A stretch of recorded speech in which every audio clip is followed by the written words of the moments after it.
حول ولا قوة إلا بالله العلي العظيم. حسبنا الله ونعم الوكيل، نعم المولى ونعم النصير. بسم الله الرحمن الرحيم. الحمد لله رب العالمين بارئ الخلائق أجمعين، وهو أرحم الراحمين في موضع العفو والرحمة، وأشد المعاقبين في الشدة والنقمة. ثم الصلاة والسلام والتحية والإكرام على رسوله البشير النذير، السراج المنير، مولانا ومولى الثقلين، جد الحسنين أبي القاسم محمد.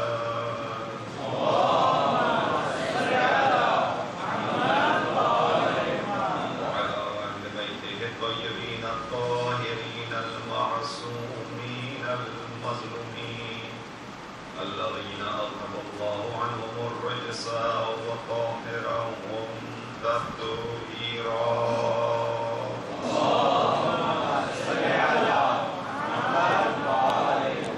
ولا سيما بقية الله في العالمين، أرواح العالمين له الفداء. أما بعد، قال الله الحكيم في كتابه الكريم: بسم الله الرحمن الرحيم.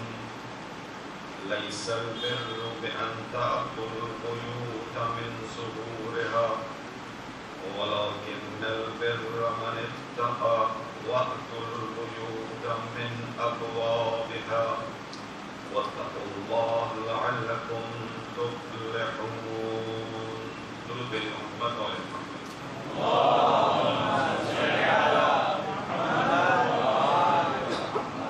سورہ مبارکہ البقرہ کی آیت نمبر 9 اس کا پیغام یہ ہے کہ خداوند عالم ارشاد فرما رہا ہے کہ نیکی، بھلائی، اچھائی یہ نہیں ہے کہ تم گھروں میں ان کے پیچھے کی طرف سے آؤ. پیچھے کی طرف سے آنا ہمارے یہاں وہاں پہ استعمال ہوتا ہے، جس کو میں سادہ کر کے بیان کر دوں بچوں کے لیے. اچھائی، شرافت، نیکی یہ نہیں ہے کہ تم گھروں میں دروازوں کے علاوہ کسی جگہ سے آؤ. اب دروازے کے علاوہ اگر کوئی جگہ ہوگی تو وہ دیوار کو پھاندنا ہوگا. خداوند عالم کہتا ہے کہ نہیں، اچھے لوگوں کا کام یہ نہیں ہے کہ وہ گھروں میں دیواروں کو پھاند کر آئیں، دیواروں کو کراس کر کے آئیں. اب یہاں پہ تھوڑا سا ایک مسئلہ ہے، بچوں کو اردو معلوم نہیں آتی ہے. میں کوشش کروں گا جتنا سادہ اردو بول سکوں اتنی انشاءاللہ آسانی کے ساتھ بات پہنچ جائے گی. خدا کہہ رہا ہے کہ اچھائی یہ نہیں ہے، نیکی یہ نہیں ہے کہ تم گھروں میں پیچھے کی طرف سے داخل ہو، کیونکہ دروازہ بنا ہوتا ہے. اس دروازے کا مقصد ہی یہ ہوتا ہے کہ جو انٹرنس ہے وہ یہ ہے، جس کو بھی آنا ہے وہ دروازے سے داخل ہو. اور جس کے دل میں اچھائی ہوگی، جو صاحب تقویٰ، صاحب پرہیزگاری ہوگا، وَلَكِنَّ الْبِرَّ مَنِ اتَّقَىٰ، جو صاحب تقویٰ ہوگا، صاحب پرہیزگاری ہوگا، وہی اس نیکی تک پہنچ پائے گا. اس کا مطلب ہے دوسروں کے گھروں میں نقب لگاتے ہیں، دوسروں کے گھروں میں دیواریں کود کے جاتے ہیں، وہ خداوند عالم کی نگاہ میں اچھے نہیں ہوتے. یہاں ایک نقطہ عرض کر دوں، شریعت کا ایک مسئلہ بھی بیان کر دوں بچوں کے سامنے. بزرگ جانتے ہیں، ہم سے بہتر جانتے ہیں. وہ یہ کہ اگر آپ کا گھر کسی ایسی جگہ پر ہو کہ جہاں ہمسایہ پڑوسی رہتا ہو اور آپ کے گھر سے اس کے گھر کے اندر تک نظر آتا ہو، تو شریعت کے حکم کے مطابق آپ پر واجب ہے کہ آپ اس طرح کا کوئی انتظام کریں کہ اس کے گھر کی پرائیویسی آپ کے سامنے نہ آئے. بالکونی میں جانا ہے، مجبوری ہے، کپڑا پھیلانا ہے، کوئی دوسرا کام ہے، کھڑکی میں کھڑا ہونا ہے، کچھ بھی ہے، اس میں آپ کو احتیاط کرنی ہے. یعنی دوسرے کے گھر کو آپ جب اپنے گھر سے دیکھیں گے بلا ضرورت، بلا وجہ، تو یہ شاید اسی آیت کے ذیل میں آئے گا کہ دیکھیے یہ نہیں ہے کہ کسی کے گھر میں کود کر جاؤ. کسی کے گھر میں جانا ہے دروازہ کھٹکھٹا کر جاؤ. لہٰذا شریعت کا مسئلہ ہے کہ دوسروں کے گھر کی پرائیویسی کا خیال رکھنا ہے. چونکہ یہاں پہ فلیٹس میں لوگ زندگی گزارتے ہیں، میں جہاں رہ رہا ہوں مجھے محسوس ہو رہا ہے کہ اس طرح کی چیزیں پیش آ سکتی ہیں اور ہر جگہ ہوتی ہیں. پاکستان میں بھی اسی طرح ہوتا ہے ہر جگہ. لہٰذا جو نوجوانوں سے گزارش ہے وہ یہ کہ اپنے آپ کو بچانا ہے، اپنی آنکھوں کو بچانا ہے، اپنی آنکھوں کے ذریعے سے اپنے دل کو پاک رکھنا ہے۔ شیطان بہت آہستگی سے آتا ہے۔ شیطان کو شاید شیطان کہتے ہی اس لیے ہیں کہ وہ بہت آہستگی سے دبے پاؤں آتا ہے، اعلان کر کے نہیں آتا کہ میں ایول ہوں، میں شیطان ہوں، میں تمہیں بہکانے آ رہا ہوں، نہیں۔ شیطان آتا ہے اور قسم کھا کر آتا ہے، اصلاح کا نام لے کر آتا ہے۔ جناب آدم کی جو واقعہ ہے اس کے اندر یہ بات ملتی ہے کہ جب جناب آدم کو شیطان نے آ کر کہا کہ یہ درخت ہے، اس درخت کے اندر ایک ایسا پھل لگا ہوا ہے کہ جو اگر آپ کھا لیں گے تو آپ، اب اس کی تعبیر مختلف دی گئی، بعض جگہوں پر بیان کیا گیا کہ اس درخت میں جو پھل ہے اگر آپ نے کھایا تو آپ ہمیشہ کے لیے باقی بچیں گے، آپ کو فنا نہیں آئے گی۔ بعض جگہوں پر کہا گیا کہ اس درخت کے اندر وہ پھل ہے کہ اگر آپ نے وہ کھا لیا تو آپ کو علم مل جائے گا۔ گویا حضرت آدم کو اس وقت تک علم نہیں ملا تھا۔ ہمارے یہاں اس روایت کو، اس بات کو تسلیم نہیں کیا جاتا۔ ظاہراً یہ جو یہودی منابع ہیں یا کرسچن منابع ہیں، ریسورسز ریفرنس بکس ہیں، وہاں تو ہے یہ بات علم، یعنی وہاں پر بھی درقیقت اس بات کو کرنے کا مقصد یہ بنایا گا کہ گویا خداوند عالم علم کے خلاف تھا، اسی وجہ سے اس نے آدم سے کہا آدم ساری چیزیں کر لینا، جنت میں پھل کھا لینا، میوے کھا لینا، سب کر لینا، علم کے نزدیک مت جانا۔ نہیں، خداوند عالم نے جو آدم علیہ السلام کو برتری عطا کی ہے وہ برتری عطا ہی علم کی بنیاد پر کی۔ جب فرشتوں نے جناب آدم کو دیکھ کر کہا کہ اے پروردگار اس کو زمین پر خلیفہ بنائے گا جو زمین پر جا کر فساد پھیلائے گا، خون بہائے گا، تو خداوند عالم نے کہا کہ انی اعلم ما لا تعلمون، جو میں جانتا ہوں تم نہیں جانتے ہو۔ پھر خداوند عالم نے کیا کیا؟ وَعَلَّمَ الْآدَمَ أَسْمَاءَ كُلَّهَا، خداوند عالم نے آدم کو تمام چیزوں کا علم، تمام اسماء کا علم دے دیا تھا۔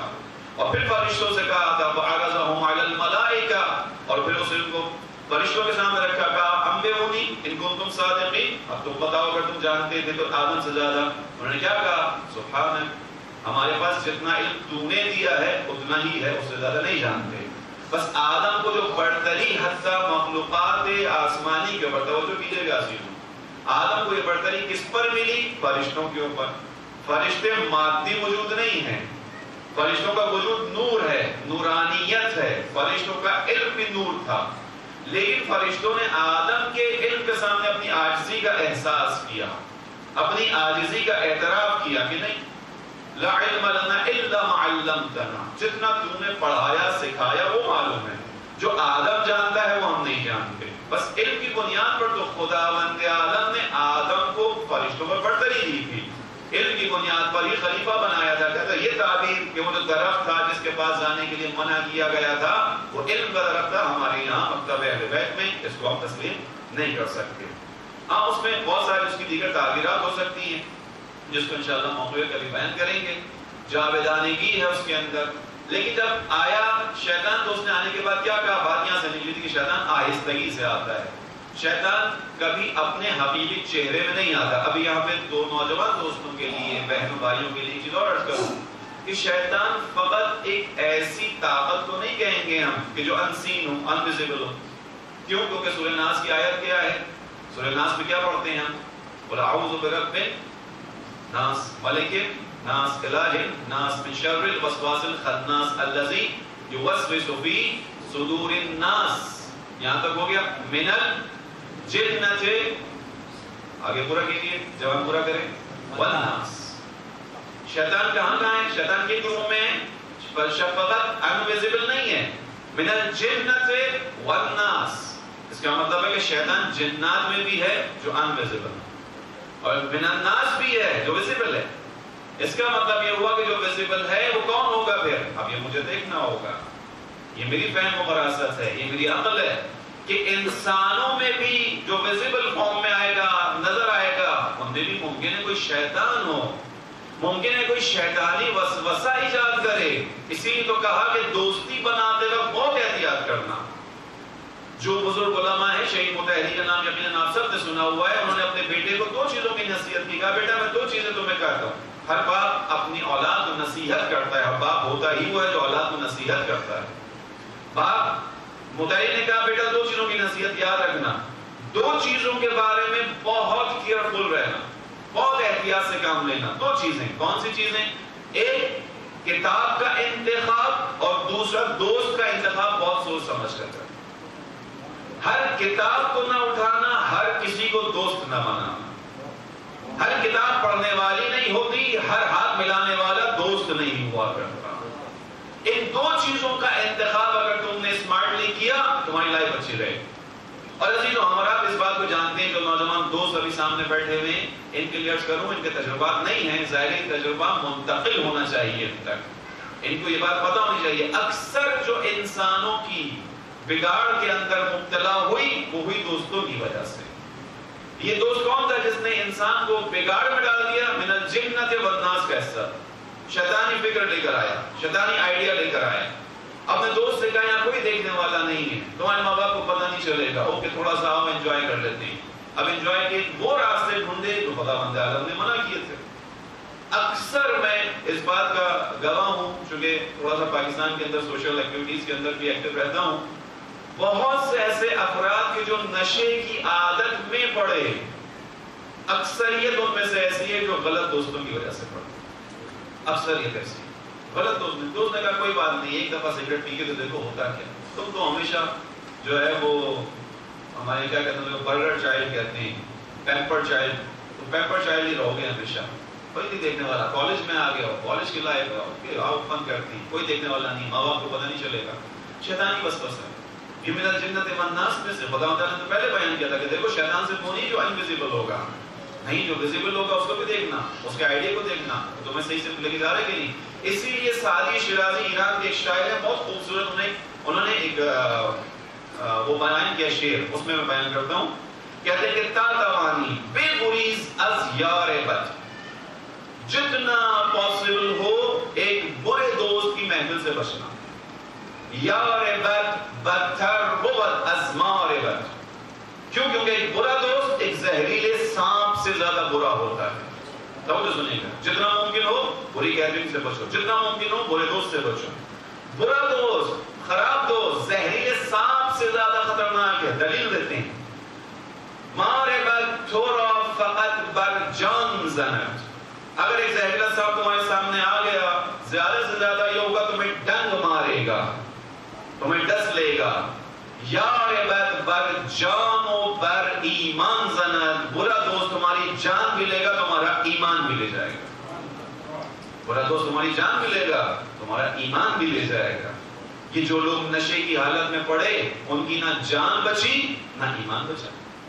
جن کو ہم اپنی آنکھوں سے دیکھتے روڈوں میں پڑے ہوئے نظر آتے کراچی کے اندر, نہ جان بچی, جان بھول گئی. اچھے اچھے نوجوان اور ایمان بھی گیا. جو نشے کی حالت میں آیا وہ ایمان کی حالت سے گیا. بس عزیزوں بات یہاں سے نکلی کہ شیطان کا کام کیا؟ آہستہ کی زیادت ہے.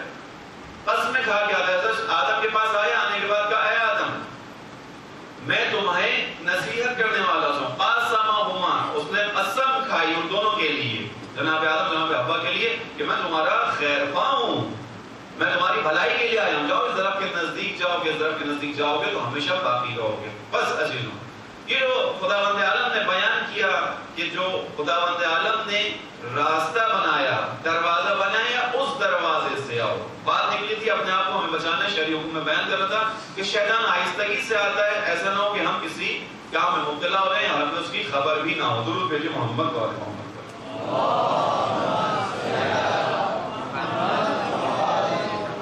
اسبات البیوت من ابوابها, گھروں میں دروازوں سے آؤ.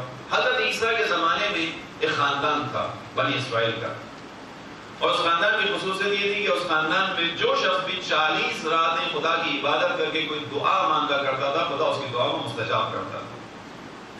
انہی میں سے ایک شخص آیا اور آنے کے بعد اس نے 40 راتیں عبادت کی مگر اس کی دعا مستجاب نہیں ہوئی. اس نے آگے جناب عیسیٰ سے کہا کہ عیسیٰ خدا کے نبی ہیں آپ, خداوند عالم نے ہمارے خاندان کو ایک شرف بخشا ہے. دیکھیے مستجاب الدعویٰ ہونا بھی بڑا شرف ہے.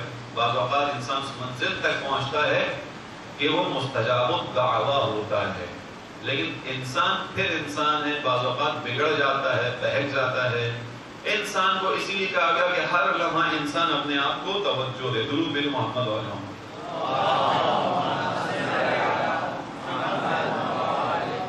اسی لیے کہا کہ دیکھیے شیطان, میں پھر عرض کروں گا کہ شیطان بڑا شیطان ہے. اس کو شیطان اسی لیے کہتے ہیں کہ وہ پیچھا نہیں چھوڑتا بندہ. واقعی بعض چیزیں ایسی ہیں کہ جو شاید شیطان سے سیکھنی چاہیے. وہ کون سی چیزیں؟ مستقل کوشش شیطان سے سیکھنی چاہیے. ہمت نہ ہارنا شیطان سے سیکھ لینا چاہیے. راستے چینج کرنا، اسٹریٹجیز کو چینج کر کر اپنا مقصد حاصل کرنا شیطان سے سیکھ لینا چاہیے. ایک راستہ بند ملتا ہے، ہار نہیں مانتا، دوسرے راستے سے آتا ہے. وہ قول ایک عالم کہ آپ شیطان پر دروازہ بند کریں گے کھڑکی سے آئے گا، کھڑکی بند کریں گے چھت سے آ جائے گا، چھوڑے گا نہیں. کام اس کا یہی ہے. شیطان کہاں تک انسان کا پیچھا نہیں چھوڑتا؟ جب تک کہ میری اور آپ کی یہ سانس چل رہی ہے اس وقت تک شیطان پیچھا نہیں چھوڑے گا.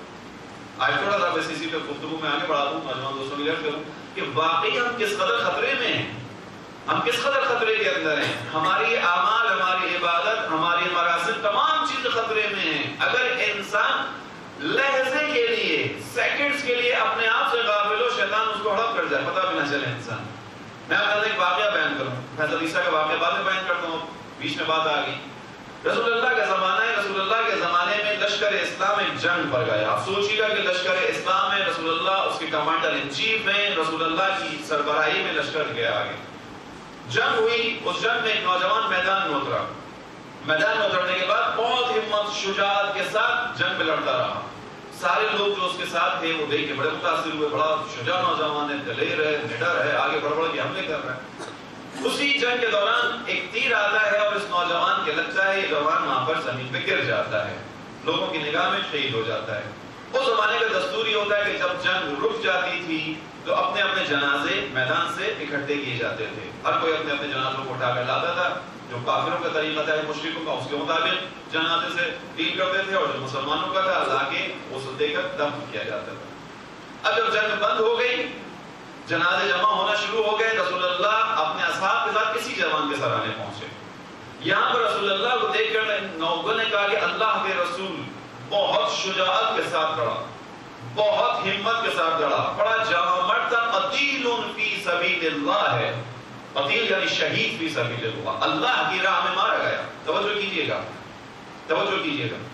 رسول اللہ نے کہا ہاں لڑا شجاعت کے ساتھ، مگر اس کو قتیل فی سبیل اللہ نہ کہو. اصحاب نے کہا یا رسول اللہ قتیل فی سبیل اللہ نہ کہیں، شہید نہ کہیں اس کو؟ کہا نہیں، اس کو قتیل نہ کہو، اس کو شہید فی سبیل اللہ نہ کہو. کہا پھر کیا کہیں؟ کہا اس کو کہو قتیل فی سبیل الحمار. حمار عزیزوں کس کو کہتے ہیں؟ بچوں کو میں بتا رہا ہوں. حمار کس کو کہتے ہیں؟ گدھے کو کہتے ہیں. رسول اللہ نے کہا نہیں، اس کو گدھے کی راہ میں مارا گیا بولو، اس کو نہ بولو اللہ کی راہ میں مارا گیا ہے. اصحاب پریشان ہوئے، کہتے ہیں اللہ کے رسول ماجرا نہیں سمجھ میں آ رہا، گتھی نہیں سلجھ رہی، کیا بات ہو گئی؟ لشکر آپ کا پرچم، آپ کی سربراہی دشمن کے تیر سے مارا گیا ہے. ایسا تو نہیں کہ اپنے نے غلطی سے مار دیا ہو، دشمن کے تیر سے مارا گیا ہے. اور پھر قتیل فی سبیل اللہ نہیں، اللہ کی راہ میں نہیں مارا گیا، گدھے کی راہ میں مارا گیا. رسول اللہ نے کہا ہاں ایسا ہی ہے. جب میدان میں اترا تھا نیت خلوص کے ساتھ اترا تھا، پر خلوص نیت دے کر اترا تھا. میدان میں لڑ رہا تھا، زخم کھائے اللہ کی راہ میں کھائے تھے. لیکن اسی لڑائی کے دوران اس کی نگاہ ایک دشمن پہ پڑی جو خوبصورت سواری پر سوار تھا.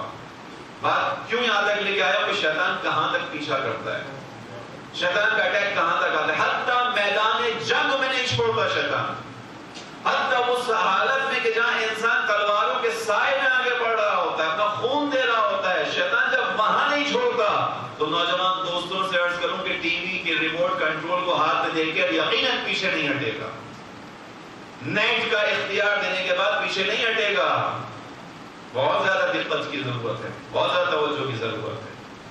ایسی سوسائٹی میں جہاں مکسڈ انوائرمنٹ ہو، جہاں نامحرموں کے ساتھ اختلاط ہو، ڈیفینیٹلی شیطان وہاں حملہ زیادہ کرے گا. جو تلواروں کے سائے میں پیچھے نہ ہٹ رہا ہو، جو تلواروں کے میدان میں انسان کو نہ چھوڑ رہا ہو. رسول اللہ نے کیا کہا؟ رسول اللہ نے کہا کہ جب اس نے سواری کو دیکھا، اس کے ذہن میں یہ خیال آیا کہ میں اس دشمن کو نشانہ بناتا ہوں اور اس کے ساتھ اس کی سواری کو دشمن بھی مار دوں گا، اس کی سواری مال غنیمت کے طور پہ میرے پاس بھی آ جائے گی.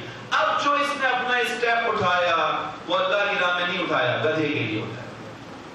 توجہ تھی؟ میں آپ سے پوچھوں نوجوان دوستوں سے، کون سی چیز تھی جو چینج ہوئی؟ کیا اس کا گراؤنڈ چینج ہو گیا تھا؟ بیٹل فیلڈ چینج ہوئی تھی؟ نہیں ہوئی. اس کا لشکر چینج ہوا تھا؟ نہیں. رسول اللہ ہی کی کمانڈ تھی.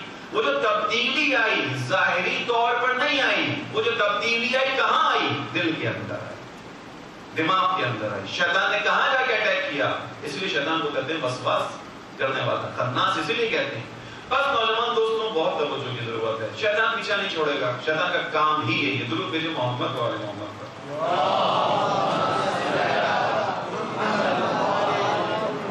عشاء سایہ آنے کے بعد کہا کہ اے نبی خدا میں نے 40 راتیں خدا سے عبادت کی، خدا کی عبادت کی، مگر میری دعا قبول نہیں ہوئی، میں کیا کروں؟ کیا مجھ سے غلطی ہوئی؟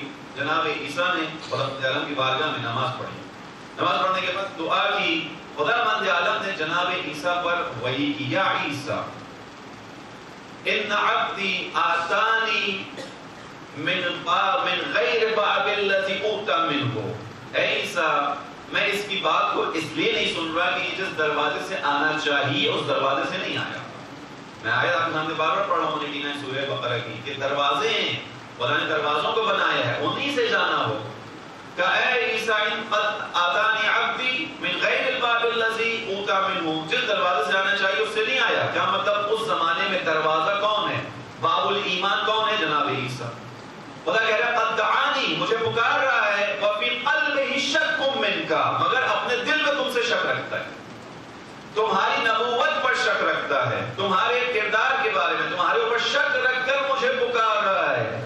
عیسیٰ یہ مجھے پکارتا رہے، یہ مجھے پکارتا رہے حتی ینقطع عنقہ، یہاں تک کہ اس کی گردن قطع ہو کے گر جائے، وتنتشر انابلہ، اس کی انگلیاں ٹوٹ کے گر جائیں، مستجبت لہ، میں اس کی دعا سننے والا نہیں۔ خداوند عالم کہہ رہا ہے کیوں؟ کیونکہ غیر باب سے آیا، جس دروازے سے آنا چاہیے اس دروازے سے نہیں آیا، جو راستہ اللہ نے دیا اس راستے سے نہیں آیا۔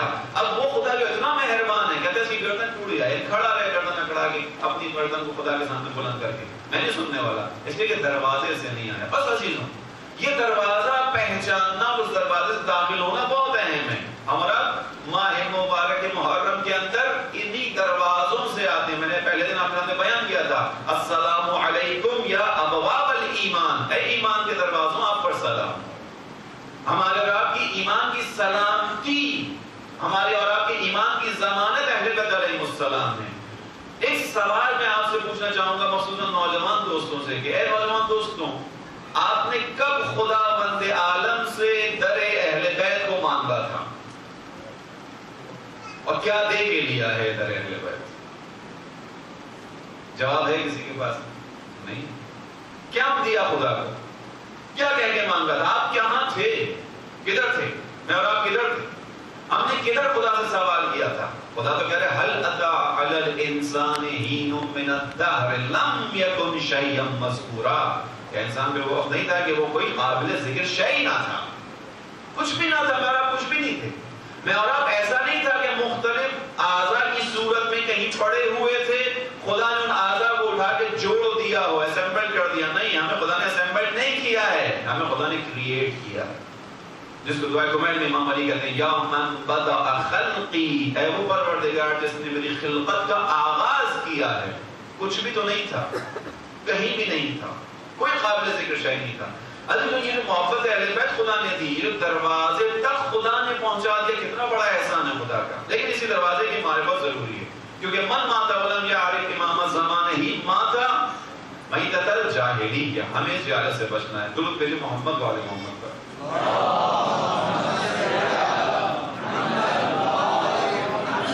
اور یہ معرفت بس ہمیں جہالت سے نکالے کہ اس معرفت کی اہمیت کتنی ہے۔ معرفت خدا بند عالم کی معرفت کو آگے کہا گیا کہ سب سے بہترین معرفت خدا کی ہے، اور خدا کے بعد اس کے اولیاء کی معرفت ہے۔ بیان کیا گیا ائمہ علیہ السلام سے، ایک روایت نقل کی گئی بحار الانوار میں، امام کہتے ہیں کہ بعضکم اکثر صلاۃ اکثر درود بھیجو محمد والے محمد،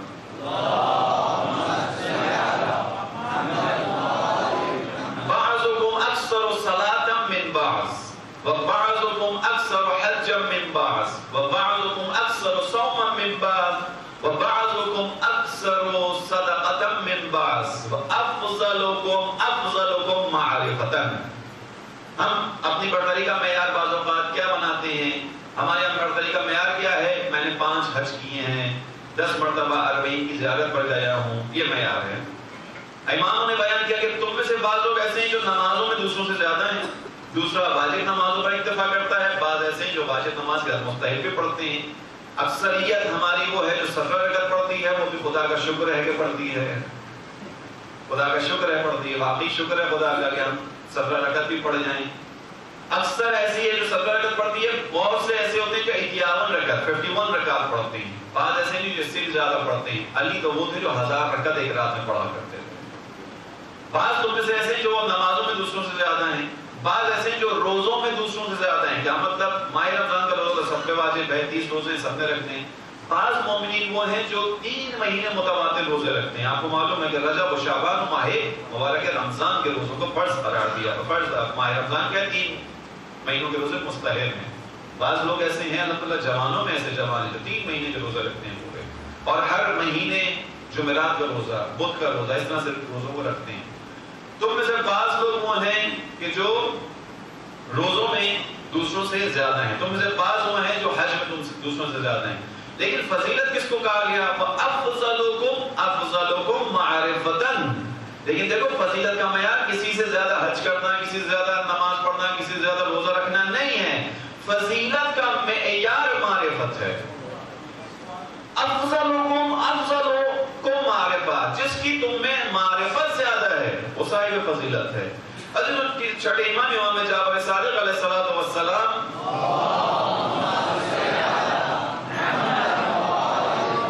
کی خدمت میں کچھ افراد آئے حج کے بعد، اور آنے کے بعد ایک نوجوان کی تھوڑی سی تعریف کی کہ نوجوان ہے، بہت اچھا ہے، بہت عبادت گزار تھا، راستے میں ہم نے اس کو دیکھا بہت عبادت کی، ہم نے کہا بہت اچھی بات ہے، عبادت کر کے آیا ہے۔ امام نے ایک سوال پوچھا ان آنے والوں سے، کہا کیف عقلو، اس کی عقل کیسی ہے؟ توجہ کیجئے گا، معرفت کے اوپر بات کر رہا ہوں، معرفت امام ہے، معرفت کی اہمیت کتنی، معیار فضیلت معرفت ہے دین اسلام کے اندر۔ اسی لیے خداوند عالم ہم سے اکثریت کثرت عبادت کی نہیں مانگتا۔ توجہ کیجئے گا، خداوند عالم کیا کہتا ہے؟ خداوند عالم یہ نہیں کہہ رہا کہ میں نے تمہیں خلق کیا تاکہ تم اکثر اعمال کرو، لِيَبْلُوَكُمْ أَيُّكُمْ أَحْسَنُ عَمَلًا۔ خدا نے اس لیے خلق کیا تاکہ جان سکے کہ احسن عمل کرنے والا کون ہے۔ آیت میں اکثر و عمل نہیں ہے، کثیر عمل کی اسلام میں اہمیت نہیں ہے اگر وہ معرفت کے ساتھ نہ ہو۔ ایک روایت امام علی علیہ السلام سے، درود بھیج محمد والے محمد پر،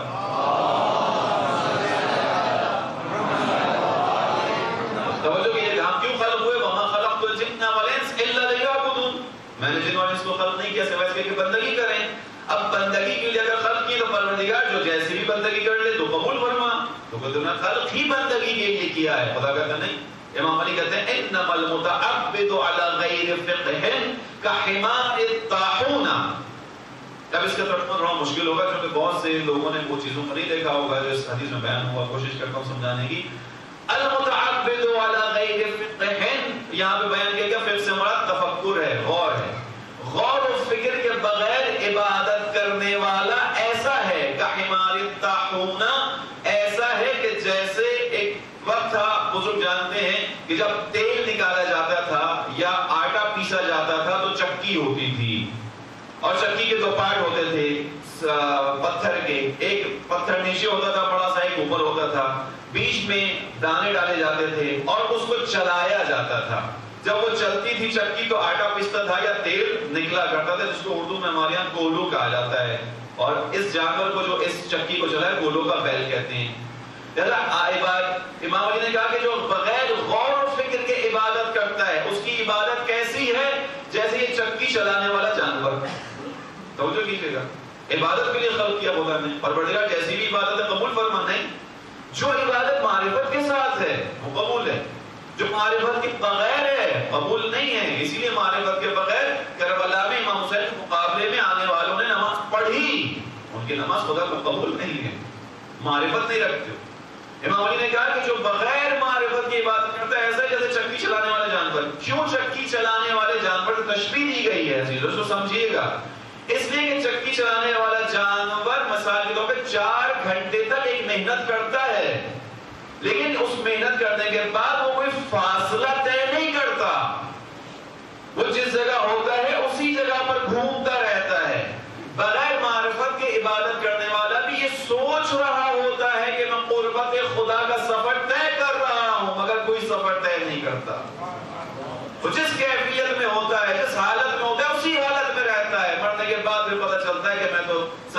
سال کی زندگی گما کر آ گیا. بس معرفت کے بغیر خدا عبادت قبول نہیں کرتا ہے. افضلکم معرفتاً، جس کی معرفت سب سے زیادہ ہے وہ صاحب فضیلت ہے. امام نے پوچھا اس کی عقل کیسی تھی؟ اگر اس کی فضیلت بیان کرنی ہے بتاؤ اس کی عقل کیسی تھی. اصل یہ عقل ہی تو ہے کہ جس کے ذریعے سے خداوند عالم کی اطاعت کی جاتی ہے، امام کی معرفت کی جاتی ہے. العقل ما عبد به الرحمن واکتساب به الجنان. ہمارے یہاں ہم کس کو انٹلیکچوئل کہتے ہیں، کس کو عقل مند کہتے ہیں، کس کو سمجھدار کہتے ہیں؟ جو خدا کے بتائے ہوئے احکام میں کوئی ڈیویشن نکال لے، کر لے. جو خدا کے بتائے ہوئے احکام میں کوئی راستہ نکال لے، شارٹ کٹ نکال لے، ہم کہتے ہیں وہ ویری اسمارٹ. نہیں، امام علی کہتے ہیں نہیں، اسمارٹ نہیں ہے یہ، اس کے پاس عقل نہیں ہے. ابھی عقل کا معیار کون دے رہا ہے؟ امام علی علیہ السلام. العقل، عقل کیا ہے؟ کل کی کل عقل. میں نے پہلے بیان کیا جب الف لام علیہ کلیت کا معنی دیتا ہے، ایبسولوٹ میننگ میں آتا ہے. العقل، پوری کی پوری عقل کیا ہے؟ ما عبد به الرحمن، جو تمہیں عقل خداوند عالم کے سامنے سجدے پر مجبور کر دے وہ عقل ہے. جو خدا کے سجدے سے ہٹا دے وہ عقل نہیں ہے. العقل ما عبد به الرحمن واکتساب به الجنان. عقل تو جنت میں جانے کے راستوں کو کھولتی ہے. عقل کے ذریعے انسان جنت کے دروازوں تک پہنچتا ہے. بس یہ عقل ہے. اسی لیے ہمارے یہاں کہا گیا، توجہ چاہوں گا، اسی لیے کہا گیا کہ تفکر الساعۃ افضل من عبادت 70 سنہ. ایک لمحے کا غور و فکر 70 سال کی عبادتوں سے بہتر ہے. معرفت کر لو، معرفت کے ذریعے ایک لمحے کا فکر، تفکر الساعۃ، ایک ساعت کا غور و فکر، افضل من عبادت 70 سنہ. برابر نہیں ہے، مساوی نہیں ہے، ایکول نہیں ہے، افضل ہے، بہتر ہے. لیکن ہاں اب اس کو سمجھانے کے لیے دو نام لے لیتا ہوں. دو نام اگر آپ نے دیکھنا ہو کہ باقی اس حدیث کو محسوس کرنا ہو کہ کہا کہ تفکر و سعادت افضل من عبادت 70 سنہ، یہ محسوس بھی ہو سکتا ہے. نہیں، ہاں تاریخ کے اندر محسوس کروایا جا سکتا ہے. دو نام لیتا ہوں. ایک وہ ہے جس نے ایک لمحے کے لیے غور و فکر کیا، ایک وہ ہے جو 70 سال سے زیادہ کی عبادت کرتا رہا مگر اس کی نماز کا کوئی فائدہ نہیں ہوا. پہلا نام جس نے ایک لمحے کے لیے غور و فکر کیا، راہ نجات پر آ گیا، وہ حر ہے. اور وہ کہ جو کثیر زندگی عبادت کرتا رہا مگر گدھے کا گدھا رہا، وہ ابو موسیٰ اشعری ہے. ابو موسیٰ اشعری کون ہے؟ ابو موسیٰ اشعری کہ جس نے امام علی علیہ السلام کا راستہ روکا. جنگ صفین میں امام علی علیہ السلام جا رہے ہیں، لوگوں کو جمع کر رہے ہیں، لوگوں کو دعوت دے رہے ہیں. ابو موسیٰ اشعری لوگوں کو روکتا ہے، کہاں جا رہے ہو؟ جب میں اپنے آپ کو ڈال رہے ہو، تم نے کیا رسول اللہ کا فرمانا نہیں سنا؟ حی علی خیر العمل، سب سے بہتر عمل نماز ہے. تم علی کے پیچھے کہاں چل رہے ہو؟ جنگ ہے، آپس میں مسلمانوں کا معاملہ ہے، مسلمانوں کے معاملے میں کدھر پڑھنے جا رہے ہو؟ علی تم ہلاکت کی طرف لے جا رہے ہیں. ابو موسیٰ اشعری یہ وہ شخص ہے کہ جس کی عبادتوں کا فائدہ نہیں. حر نے ایک لمحے میں سوچا، حر نے غور و فکر کیا. وہ کون تھا؟ معمولی انسان نہیں تھا عزیزوں، لشکر کا کمانڈر تھا، سپہ سالار تھا، بڑے انعامات تھے اس کے لیے، بہت دانش تھی اس کے پاس موجود. مگر جب حر نے امام حسین کو دیکھا، ان کے لشکر کو دیکھا، شب عاشور کی عبادت کو دیکھا، حر نے سوچا کہ کیسے ممکن ہے جن کے خیموں سے قرآن کے پڑھنے کی آواز آ رہی ہو وہ یزید کے باغی ہوں. یزید کی حیثیت کے آگے وہ ان لوگوں کو باغی قرار دے. کیسے ممکن ہے جن کے خیموں سے اس طرح عبادت کی آواز آ رہی ہو جیسے مکھی کا چھتا ہو شہد کا، اور شہد کی مکھیاں بھنبھناتی ہیں اور وہاں سے آواز آتی ہے، ایسے ان کے یہاں سے قرآن کی نماز کی آواز آ رہی ہے. یہ ایک لمحے کا سوچنا حر کو حر بنا گیا. یہ ہے وہ چیز، تفکر ساعۃ افضل من عبادت 70 سنہ. ایک لمحے کے لیے غور و فکر کرو. بس نوجوان دوستوں، تفکر کے بغیر، معرفت کے بغیر کوئی چیز قابل قبول نہیں.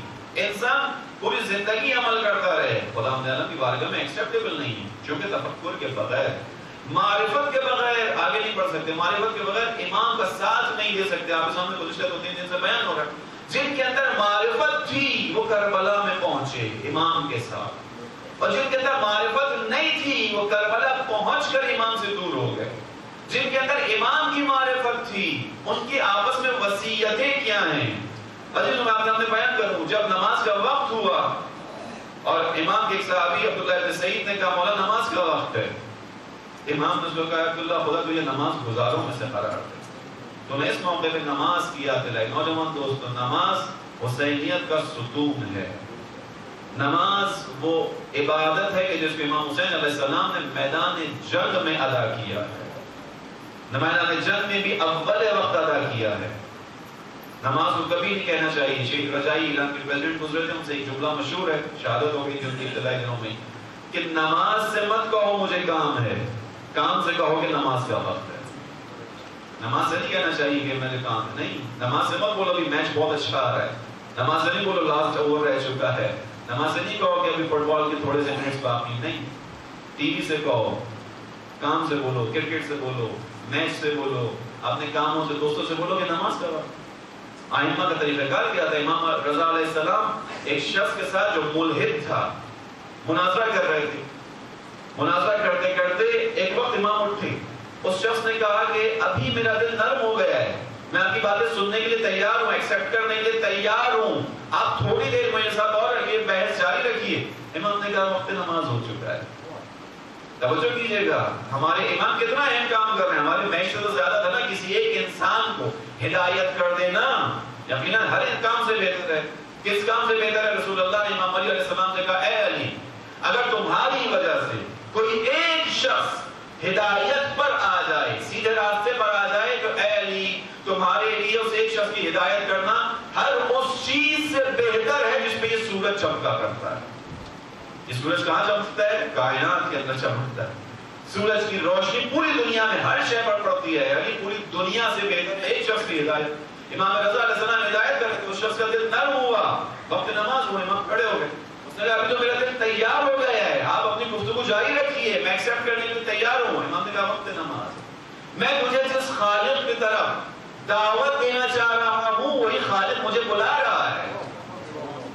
کیسے ممکن ہے کہ میں اس کی دعوت پر لبیک نہ کہوں؟ امام کا یہ عمل دیکھ کر ہی وہ شخص مسلمان ہو گئے. بس نماز ایسی چیز ہے. عبداللہ بن سعید نے کہا مولا وقت نماز. امام نے کہا خدا تجھے نماز گزاروں میں سے قرار دے. اس کے بعد میں کس چیز پہ بات کر رہا ہوں؟ معرفت امام رکھنے والا کیسا ہوتا ہے. معرفت امام رکھنے والا کیسا ہوتا ہے. امام نماز کے لیے کھڑے ہوئے، عبداللہ امام کے سامنے کھڑے ہو گئے ڈھال بن کر. اب ظاہری بات ہے، آپ سوچیے کہ امام سامنے نماز پڑھ رہے ہوں گے. تھوڑی دیر کے لیے تصور کیجئے گا، نوجوان دوستوں سے عرض کروں گا اپنے، تھوڑی دیر کے لیے سوچیں کہ میدان جنگ ہے اور اس جنگ کے اندر جو کمانڈر ان چیف ہے وہ امام حسین. ہر دشمن یہ چاہتا ہے کہ جنگ جلدی ختم ہو. جنگ جلدی ختم کرنے کا ایک راستہ یہ ہوتا ہے کہ جو کمانڈر ہے اسے مار دو. جب کمانڈر کو مار دو کہ فوج تتر ہوگی یا سرنڈر ہو جائے گی. ایسا ہی ہے. اب یہ جو کمانڈر ان چیف ہے کربلا کے اندر حق کے لشکر کا، وہ کون ہے؟ امام حسین علیہ السلام سردار ہے. امام حسین نماز کے لیے کھڑے ہو رہے ہیں. دشمن نے کتنی کوشش کی ہوگی کہ حالت نماز میں امام حسین کو ٹارگیٹ کرے. کرنی چاہیے کہ نہیں کرنی چاہیے دشمن کو کوشش؟ عقل کہتی ہے کہ ہاں ایسے ہی ہونا چاہیے. کوشش کی تھی اور کی گئی، تلواریں حملے کیے گئے. عبداللہ سامنے کھڑے ہوئے، ہر آتے ہوئے تیر کو عبداللہ نے جسم پڑ لیا. کتنے تیر ہیں؟ تاریخ کہتی ہے کم سے کم 13 تیر بیان کیے جاتے ہیں جو عبداللہ کے جسم میں بے واسطے. ایک تیر انسان کے لیے کافی ہوتا ہے، کم سے کم 13 تیر بیان کیے گئے، روایتوں میں سے زیادہ ہیں. جب امام حسین کی نماز ختم ہوئی، میں کیوں بیان کر رہا ہوں واقعہ؟ معرفت امام رکھنے والے کیسے ہوتے ہیں، امام کو کیا سمجھتے ہیں. عبداللہ جیسے امام کی نماز ختم ہوئی، امام نے آخری تکبیر کہی اللہ اکبر، عبداللہ گر پڑے. ظاہر ہے 13 تیر لگے ہوں، جسم سے خون نکل گیا سارا. عبداللہ کے سر کو امام نے آغوش پہ رکھا. عبداللہ نے امام کو دیکھا، دیکھنے کے بعد ایک سوال کیا، حل وفیت لک یا ابن رسول اللہ، اے رسول اللہ کے بیٹے کیا میں نے وفا کیا آپ کے ساتھ؟ اللہ، کوئی عبداللہ سے کہا عبداللہ تیرے جسم میں خون نہیں بچا، تیرے اندر کھڑا ہونے کی طاقت نہیں ہے، تیرے خون کا ایک قطرہ بہہ گیا. عبداللہ تم کیا سوال کر رہا ہے؟ کہتا ہے حل وفیت لک، آپ سے وفا کی. عبداللہ کیا کہنا چاہ رہے ہیں؟ معرفت امام کے ساتھ آؤ. جب تم امام کی معرفت کے ساتھ آؤ گے تمہیں لگے گا کہ ایک زندگی نہیں کئی زندگیاں قربان کرنی چاہیے. تم امام کی رضا لے کر اس دنیا سے جاؤ. عبداللہ کہنا چاہ رہے ہیں کہ میں یقینی طور پر دشمن کے تیر سے لگا ہے میرے جسم میں دشمن کا تیر، میں شہادت کے عالم میں جا رہا ہوں، مگر امام کے لبوں سے رضایت لے کر جانا چاہتا ہوں کہ امام بولے ہاں میں تم سے راضی ہوں. عزیز جب اس طرح کی عرفان کے ساتھ کوئی جان دیتا ہے تو پھر جانتے ہیں امام حسین نے کیا کیا اس کے ساتھ. نوجوان دوستوں کی عرض کروں کیا کیا امام نے وقت آپ جب عبداللہ کی جان نکل رہی تھی عجیب جملہ کا ہے, عبداللہ انت امامی فی الجنہ, اے عبداللہ جیسے تو یہاں پر نماز میں میرے سامنے کھڑا ہوا تھا, جب جنت میں جاؤں گا تو میرے آگے آگے چل رہا ہوگا. انت امامی فی الجنہ, کتنا بڑا مقام ہے.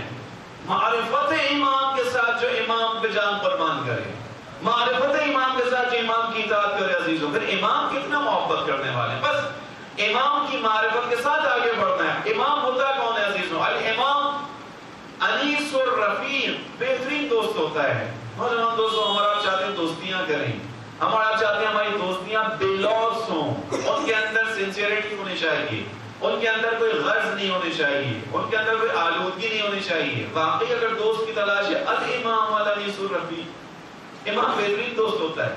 انفارچونیٹلی ہمارے یہاں امامت کے کانسیپٹ کو تھوڑا سا خراب کر دیا گیا. ہمارے یہاں امام کو ایسا بنا دیا گیا کہ امام ڈرنے والی ہستی ہے. نہیں, امام سے زیادہ چاہنے والا کوئی نہیں ہے, امام سے زیادہ محبت کرنے والا, امام سے زیادہ چاہت آنے والا کوئی نہیں ہے. امام ہر کسی سے محبت کرتے ہیں. الامام الانیس الرفیق, امام رضا علیہ السلام بیان کرتے ہیں امام کون ہے؟ انیس الرفیق ہے, بہترین دوست ہے, مونس ہے انسان کا. الامام الاب الشفیق, امام شفقت والا باپ ہوا کرتا ہے. جیسے باپ شفقت رکھتا ہے اپنے بچوں کے اوپر, امام اس طرح سے شفیق ہوتا ہے, شفقت رکھتا ہے.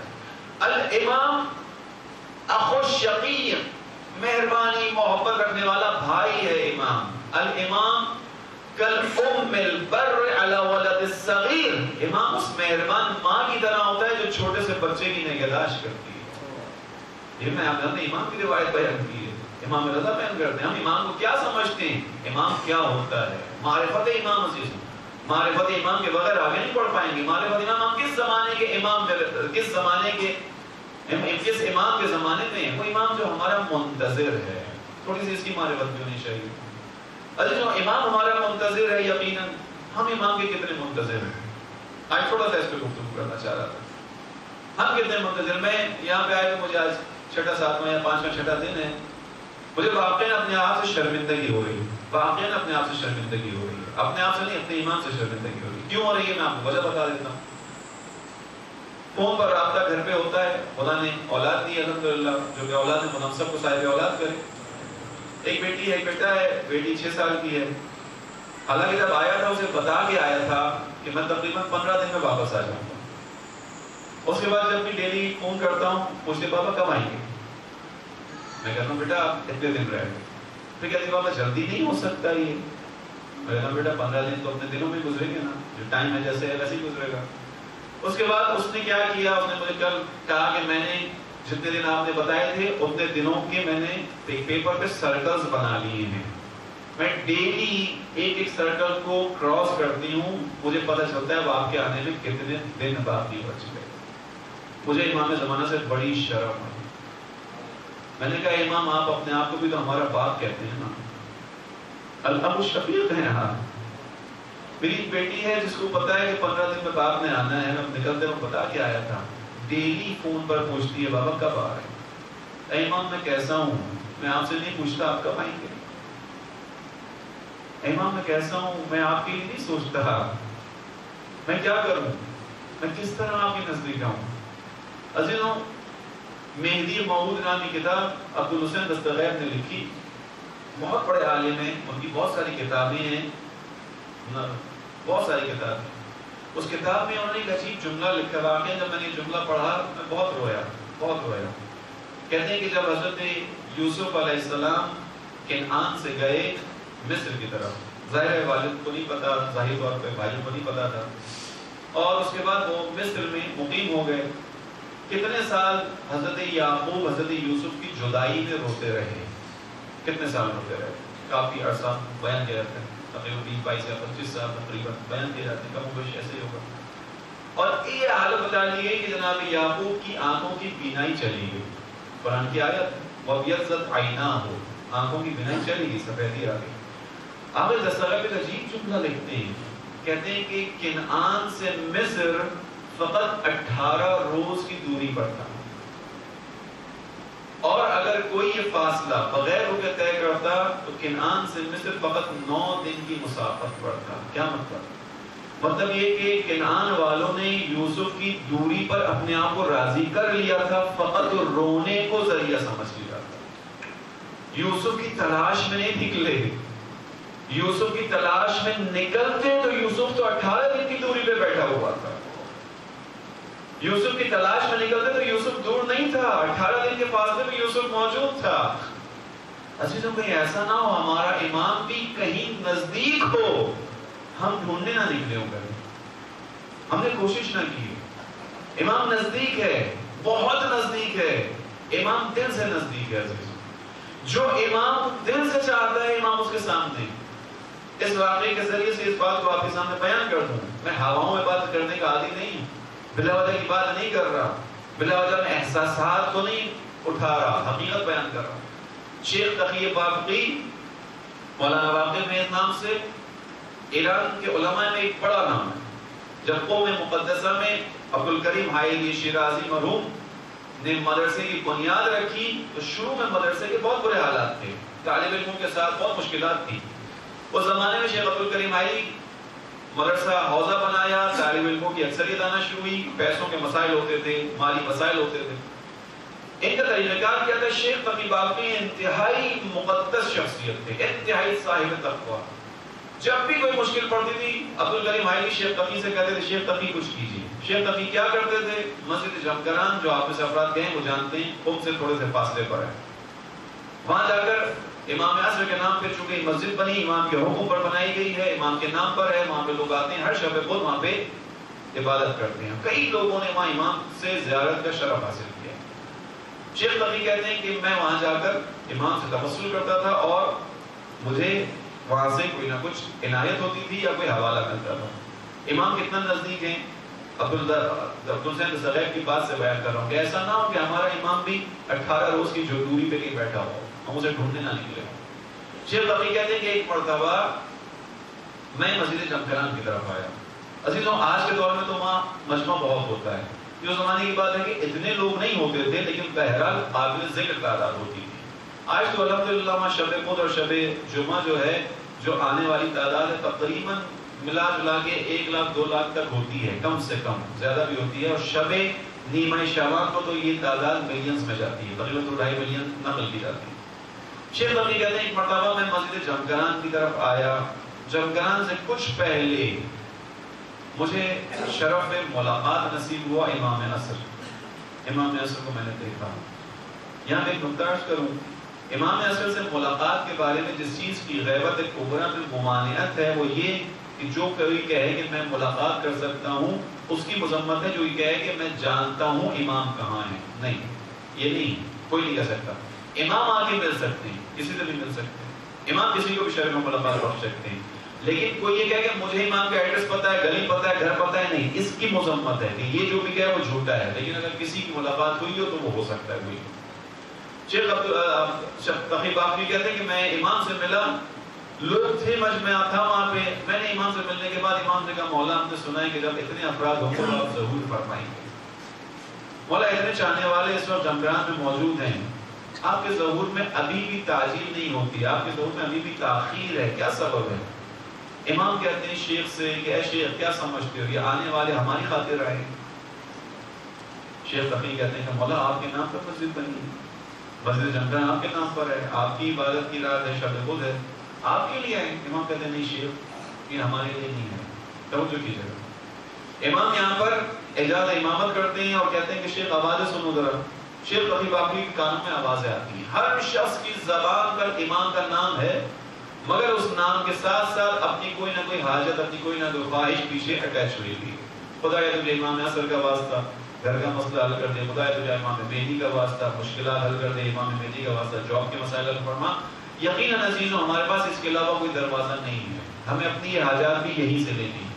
اور ہمیں دنیا اگر کوئی دروازہ دکھانا بھی چاہے تو ہم اس دروازے کے سوا کہیں اور نہیں جانے پہ تیار. ہمیں دنیا بھی یہیں سے چاہیے، ہمیں ہر چیز یہیں سے چاہیے. مگر امام کا ایک گلہ ہے. شیخ تقی کہتے ہیں کہ میں نے سنا آوازیں آ رہی ہیں، ہر حاجت مانگنے والا اپنی حاجت مانگ رہا ہے، امام کا نام لے رہا ہے اور اپنی اس نام لینے کے ساتھ ساتھ ایک پیچھے حاجت اٹیچ ہے. امام یہاں پر ایک جملہ کہتے ہیں شیخ کسی ایک کی آواز آئی کہ جس نے یہ کہا ہو کہ خدایا میرے زمانے کا امام کہاں ہے؟ تم نے سنا کسی نے کہا؟ اگر مجھ سے ملنے آئے لوگ، میری مسجد ہے، میری تلاش میں آئے، کسی نے کہا مولا آپ کی دوری میں تڑپ کر آیا ہوں. شیخ سمجھ گیا کہ امام کا دل دکھا ہے. شیخ نے پلٹ کر کہا، کہتے ہیں میں نے فوراً پلٹ کر کہا مولا یہ آنے والے آئے ہوں گے اپنی حاجتوں کے لیے، میں فقط آپ کی خاطر آیا تھا. اب توجہ کیجئے کہ امام کا جملہ آپ کے حوالے کرنے والا ہوں. میں فقط آپ کی خاطر آیا تھا، مجھے کوئی حاجت نہیں تھی، میں کسی چیز کو مانگنے نہیں آیا تھا، فقط آپ کی یاد میں آیا تھا. امام پلٹ کر کہتے ہیں شیخ چونکہ تمہاری اس نیت کا علم تھا اسی لیے تم ہمیں اپنے سامنے کھڑا ہوا پا رہے ہو. تو ہم جانتے تھے تم ہماری خاطر آئے ہو، یار جو میں جانتا تھا کہ تم فقط ہمارے ہو، ہماری خاطر آئے ہو، اس لیے تو اپنے سامنے دیکھ رہے ہو. کیا مطلب ہے؟ اے شیخ اگر یہ آنے والے ہماری خاطر آتے تو ہمارے دیدار سے محروم نہ ہوتے. امام اتنا نزدیک ہے، امام اتنا نزدیک ہے. معرفت امام عزیزوں، امام دور نہیں ہے، ہم دور ہیں. کربلا کے اندر امام میدان میں تھے، افراد نہیں تھے، اور جو تھے وہ صاحب معرفت تھے. انہیں صاحب معرفت افراد میں دو بچے بھی ہیں. وہ بچے کس کے ہیں؟ جن کی ماں عرفان امامت رکھنے والی ہے، جن کا باپ عرفان امامت رکھنے والا ہے. یہ بچے مدینے سے امام حسین کے ساتھ چلے ہیں. یہ کون سے بچے ہیں؟ یہ وہ بچے ہیں کہ جب مدینے سے امام حسین نکلنے لگے تو ان بچوں کے باپ جن کا نام عبداللہ ابن جعفر طیار ہے، عبداللہ نے اپنے بچوں کو بلایا، اونا محمد میں کربلا میں نہیں ہوں گا، اونا محمد ایک وقت ایسا آئے گا تمہارے امام کے اوپر کہ تمہیں اپنی جان قربان کرنی ہوگی. اور محمد ایسا نہ ہو تمہارے ہوتے ہوئے تمہارے امام پر آنچ آ جائے. باپ نے اپنے بچوں کو نصیحت کی، تلقین کی. بچوں نے بھی وعدہ کیا بابا ہم آپ سے وعدہ کرتے ہیں، ہم جعفر طیار کے ہوتے ہیں، علی مرتضیٰ کی نواسے ہیں. ہاں ایسا نہیں ہوگا کہ ہم زندہ رہیں اور ہمارے امام پر کوئی آنچ آ جائے. اللہ ہو کہ بچوں نے اپنے باپ سے وعدہ کیا، باپ کو اطمینان ہوا، حوالے کر دیا ماں کے. ماں فادنا بزینب سلام اللہ علیہ بچوں کو لے کر چلنے لگی. عزیزوں کربلا کا میدان آ گیا، شب عاشور آ گئی. شب عاشور میں اب وہ منظر تاریخ دکھاتی ہے کہ خیموں میں مائیں ہیں جو اپنے بچوں کو لے کر بیٹھی ہوئی ہیں. اللہ اکبر. میں مستقل 2 دن صاحب کے سامنے بیان کر رہا ہوں کہ خدا ان ماؤں کو سلامت رکھے جن کی وجہ سے یہ جذبہ ہمارے اندر آیا حسینیت کا. ہماری ماؤں نے کربلا کی ماؤں سے سیکھا ہے. ان ماؤں نے اپنے بچوں کو خیموں میں جمع کیا ہوا ہے. آنے والا دن کس چیز کا دن ہے؟ جنگ کا دن ہے. آنے والا دن خون کا دن ہے. یہ مائیں اپنے بچوں کو ڈرا نہیں رہی، یہ مائیں اپنے بچوں کو جان بچانے کا گر نہیں سکھا رہی، جان وارنے کی نصیحت کر رہی ہیں. کیسی مائیں ہیں یہ کیسا جگر ہے ماؤں کے اندر، یہ کیسا دل لے کر آئی ہیں اس دنیا میں. اپنے بچوں کو مائیں بچاتی ہیں. یہ کہتی ہیں نہیں اگر تم بچ گئے حسین کو کچھ ہوگا یا تو دوسرا بخشیں گے، تمہیں معاف نہ کریں گے اگر حسین کو کچھ ہو گیا اور تم بچ گئے. یہ بچے اپنی اپنی ماؤں کے خیموں میں موجود ہیں. مائیں نصیحتیں کرتی ہیں بچوں کل قربانی کا دن ہے، دیکھو ہماری عزت رکھنا، دیکھو امام وقت کے سامنے ہمیں شرمندہ نہ کرنا. عزیزوں جناب زینب بھی اپنے بچوں کے ساتھ خیمے میں بیٹھی ہوتی ہیں، بچوں کو نصیحت کرتی ہیں. بچوں کا لانے والا دن بڑا سخت ہے. دیکھو علی مرتضیٰ کی یادگار ہو، جعفر طیار کے پوتے ہو، علی کے نواسے ہو، دونوں شجاع ترین انسان تھے.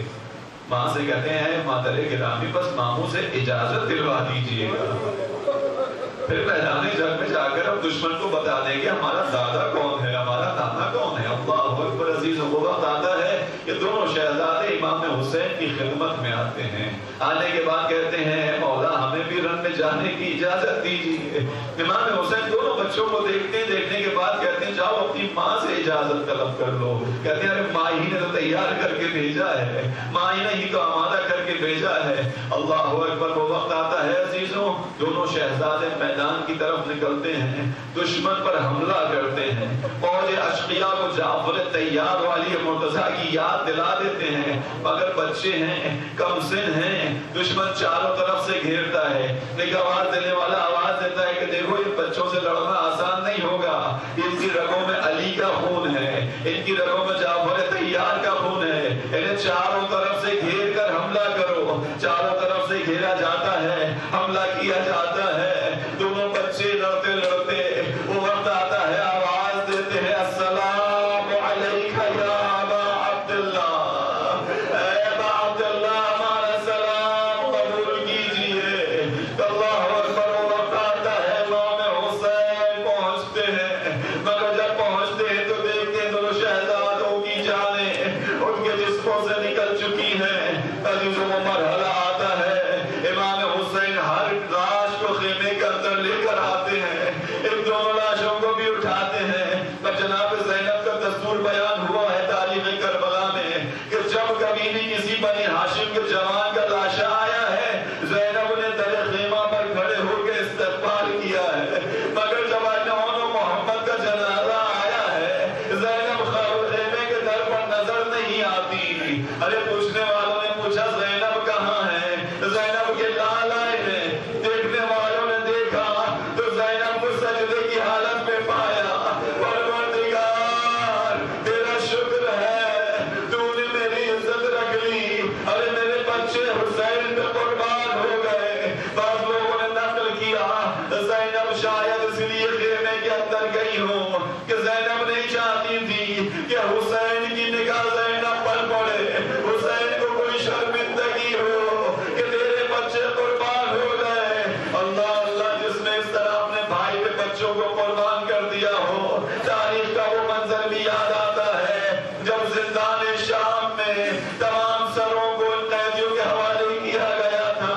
ہر بیوی آگے بڑھتی تھی, ہر سر کو اپنے پاس لاتی تھی, ماتم کرتی تھی. ارے ہندا نے دیکھا دو سر ہیں جو گولے میں پڑے ہوئے ہیں. وہ ہندا پوچھتی ہے کیا ان بچوں کی ماں مر چکی ہے؟ ارے ان بچوں پہ ماتم کرنے والا کوئی نہیں ہے کیا؟ جواب دینے والی جواب دیتی ہے ہندا ایسا نہ کرے, ارے ان کی ماں زندہ ہے مگر اس کی آغوش میں علی اکبر کا سر ہے. ارے وہ اپنے بھائی کے جوان بیٹے کا ماتم کرتی ہے جس نے اس طرح اپنے بھائی کے بچے کا ماتم کیا. عزیز و ذہن میں آتا ہے اس ماں نے بڑا صبر کیا. مگر جب یہ ماں مدینہ پہنچی ہوگی, جب اپنے گھر میں گئی ہوگی, ارے جس نے پورے راستے صبر کیا ہوگا, کبھی اپنے بچوں کا گلہ نہ کیا ہوگا, جب اپنے بچوں کے حجروں پہ نگاہ پڑی ہوگی, ماں کا دل تو ہے نا, کلیجہ پھٹا ہوگا, آواز دی ہوگی اے میرے اون محمد, ارے تمہارے جانے سے یہ گھر ویران ہوگا. وَسَيَعْلَمُ الَّذِينَ ظَلَمُوا أَيَّ مُنقَلِبٍ يَنقَلِبُونَ. بارے ہمارے توسل کو اپنے بارے میں قبول فرما, تمام پریشان و حالوں کی پریشانیوں کو دور فرما, بے اولادوں کی اولاد عطا فرما, مقبوضوں کے قرض کو ادا فرما. دنیا میں جان گئی فرش عذاب بچھا, فرش عذاب کو بچھانے والوں, اس پہ آنے والے تمام مومنین کی جان, مال, عزت آپ کو حفاظت فرما. دنیا میں اس وقت جہاں گئی اسلامی تحریک چل رہے ہیں, تمام اسلامی تحریکوں کو کامیابی سے ہمکنار فرما. دنیا میں جہاں کئی مومنین پر اس وقت ابتلا و آزمائش کا وقت ہے, تمام ابتلا و آزمائشوں سے مومنوں کو عزت کے ساتھ سرفروغ فرما, سرفرازی عطا فرما. مومنوں کے خلاف ہونے والی سازشوں کو ان سازش کرنے والوں کی جانب پلٹا دے, اپنے آپ کی حجت کے ظہور میں تعجیل فرما. تمام مراجع اسلام کو صحت سلامتی جو دعا بھی عنایت فرما, رہبر معظم کو صحت و سلامتی جو دعا بھی عنایت فرما.